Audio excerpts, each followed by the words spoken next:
Unti-unti nang nababawasan ang perwisyo sa Subic Bay Freeport matapos idispatcha ng Bureau of Customs ang 4 pang karagdagang container ng mga expired agricultural products sa Subic. Dahil dito umabot na sa 25 mula sa 118 priority containers ang naidispatcha.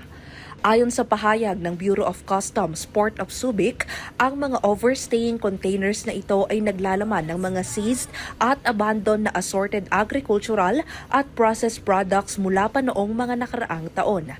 Dahil sa matagal na pagkakaimbak, nabulok ang nilalaman ng mga container at naglabas ito ng masangsang na amoy.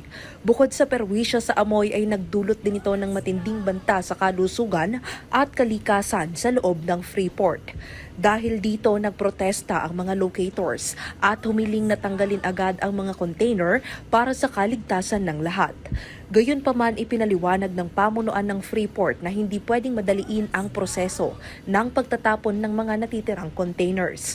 Kailangan umanong sundin ang tamang proseso at kumpletuhin ang mga legal na dokumento para sa ligtas na pagtatapon ng basura. Bukod pa rito, nakikipag-ugnayan din ang ahensya sa mga accredited waste management service providers para sa tamang disposisyon. Ako po si Carmel Joy Miguel, nag-uulat para sa Balitang Unang Sigaw.